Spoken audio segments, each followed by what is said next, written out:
What is up, and welcome back. Another episode of Blood and Beer, the show where we talk blood sport and we drink beer. No beer today. Morning show, running late for work, but we're going to get this out for you fast. We're going to get it out. It's a 3 a.m. prelim, 6 a.m. main card, so it's okay to be fast because not a lot of people are going to be watching this except for the sickos like myself. This card's headlined by Johnny Walker versus Zhang Mingyang. Light heavyweight fun, light heavyweight action. We got two guys that are kind of glass cannons with Zhang Mingyang on a 10 or 11 fight win streak, all coming in the first round. 13 knockouts, 13 knockouts, 6 submissions, 19 finishes, and 19 wins. Johnny Walker, on the other hand, he's been finished 6 times in his career. He's only got 9 losses, or he's been knocked out 6 times. Sorry, getting ahead of myself.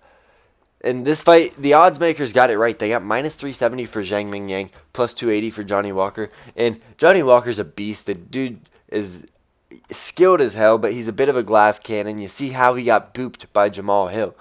His path to victory is going to be wrestling here, and he doesn't often go with that, with only half a takedown around. So you really think about it, he's getting a takedown and a half a fight. That's just not going to do the trick. Half a takedown a fight. So, yeah, it's just not going to do the trick. And then Zhang Mingyang, this dude, he just comes out like a wrecking ball, like a cannonball. He's going to be throwing a million punches, million miles a minute, and hope to get you down. Now, Johnny Walker is going to have a 6.5-inch reach advantage, which I like that for him. He's 33, where Mingyang's 27. Both guys have been finished a lot. I like the odds at minus 370. But I don't like betting against Johnny Walker at that because Zhang Mingyang, he has 6 losses and they're all finishes, and Johnny Walker's a stud.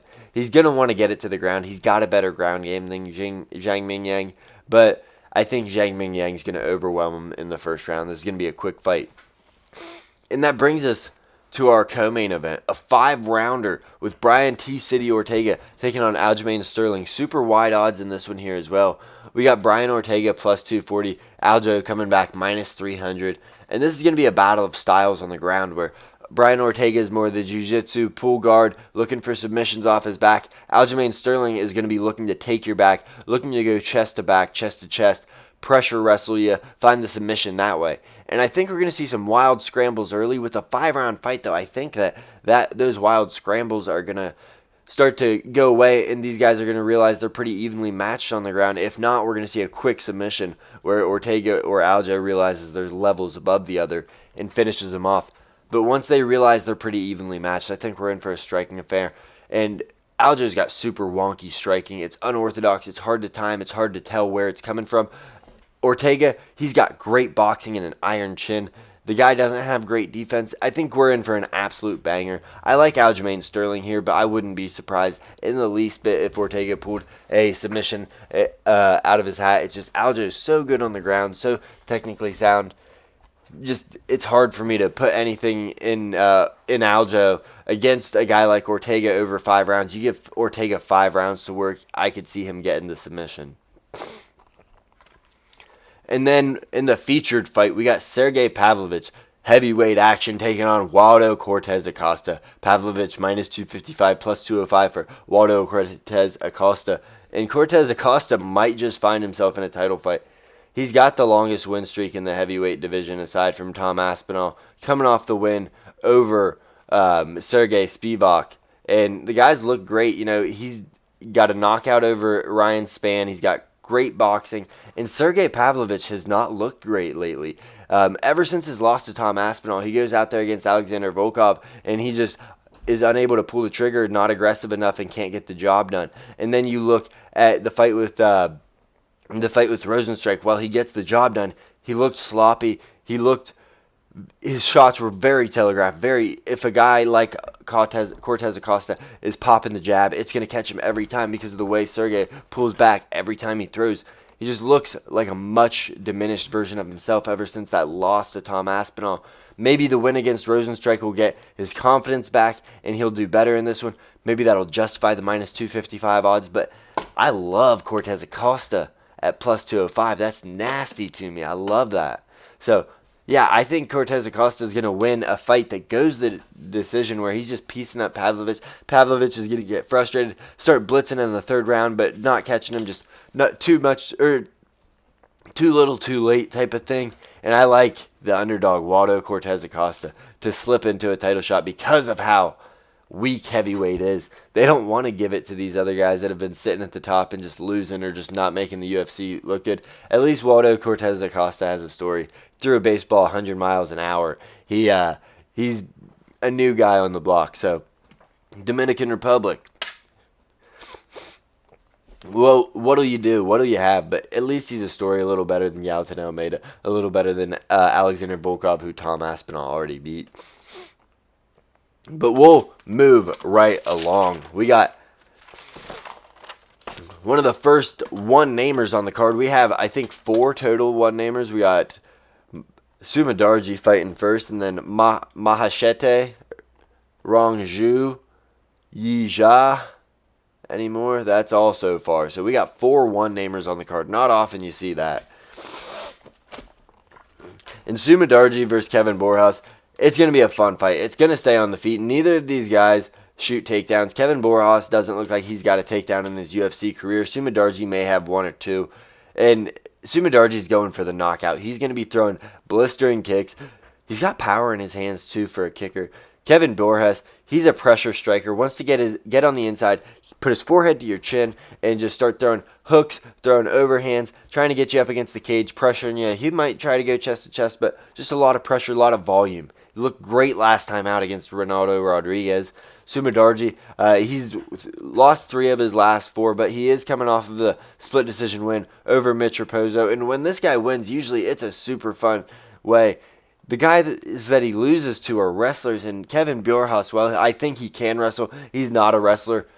I do like Borjas, though, at plus 150. I think he could wrestle Sumadarji. Sumadarji's very limited in that game, and I think Borjas is just as skilled in the striking. While they have a different striking attack, I think that he's just as skilled, and he's going to be able to implement his game better than Sumadarji will be able to implement Sumadarji's game. So I like Kevin Borjas here.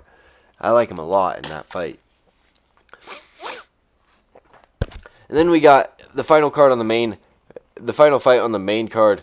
We got UFC newcomer Tayalake Nuraji taking on Kiefer Crosby. Minus 520 for Nuraji, plus 360 for Kiefer Crosby coming back.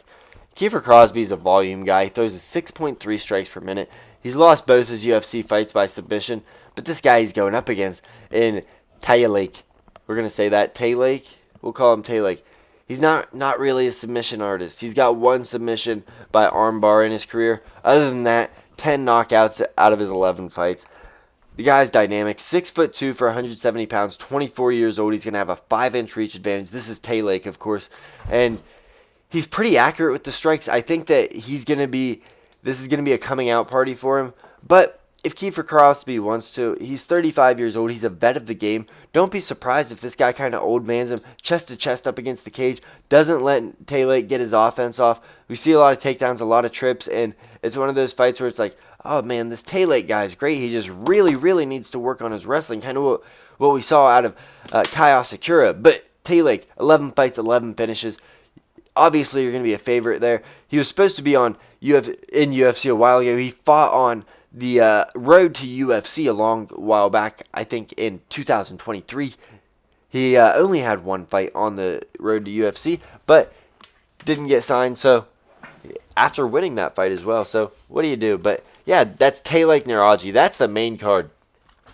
And then I'm not going to go over the whole thing, but as I said, Lonnie Kavanaugh versus Charles Johnson. That fight bangs. Look out for Rongju versus Austin Hubbard. Rongju's a beast. Michel Pereira, he's taking on UFC returner in Kyle Dawkins. Michel Pereira, he's coming off of a loss to Abus Magomedov and then a really bad loss to Anthony Hernandez, but everybody's losing to Anthony Hernandez after previously having had a 8-fight win streak snapped by Anthony Hernandez. Michel Pereira, he's taking on Kyle Dawkins. Kyle Dawkins, 15-4, released from the UFC a few years back. He's looking to make it back, and I like Dawkins' chances here. He's going to be much more motivated. Michel Pereira does seem like a bit of a defeated man. He seems like he's confused and doesn't know what to do with his style. Someone broke his mojo, and he can't get it back. And Kyle Dawkins could wrestle fuck him for 3 rounds. And yeah, the card bangs. 3 a.m. Not a huge fan, but we'll be up for it. We're gonna set our alarms and be up for it. Tonight we got the PFL World Tournament Finals, last leg of it, welterweight, or middleweight, light heavyweight, and heavyweight. So that'll be fun. And that's going down tonight on ESPN, 9 p.m. for the main card. Let's get into our best bets and let you go because I got to get to work. Best bets. As I said, we're up 39.66 units year to date. We're up about 10.2 units last week. So first bet, we got a big dog in Waldo Cortez Acosta. I got him at plus 210. I put 2 units on WCA. That gives us 6.2 units back. And then I got Lonnie Kavanaugh, Zhang Mingyang, and Aljo Sterling in a little parlay. We got 4 units on it at plus 159. That gets us 10.36 units back. So that already gets us positive. And then the last bet, it's a favorite, but we're going with it. We're going 4 units on Pavlovic in WCA to go over 1.5 at minus 175. Those odds, 4 units gives us 6.2 back. And then my climb bet for the week, I'm locked out of my DraftKings right now, so we're hoping to get Lonnie Kavanaugh still at minus 205, but let me see what that'll turn the climb into.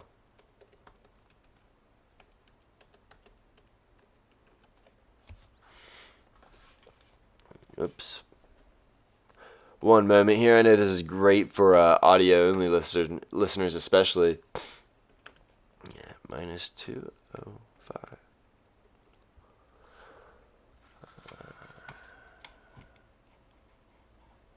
Where's our odds calculator?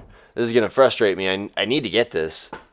But, yes, Lonnie Kavanaugh is our climb at Moneyline. I love Charles Johnson. I love his striking style. I think that Lonnie Kavanaugh is the real deal. What he was able to do in the Mount last fight, it was pretty spectacular.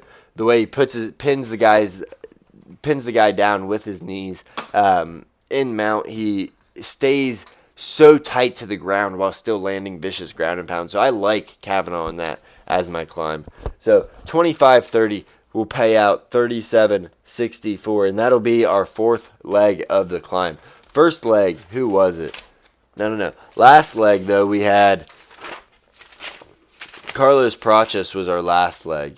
Prior to that, let me see if I can find it here.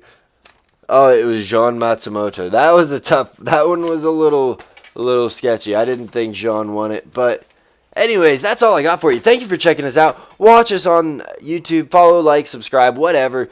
X at Blood Beer MMA. You can get us on all your audio only platforms, Spotify, Amazon, Apple, anywhere you get your stuff. Thank you for tuning in. Blood and Beer. I am out. Peace.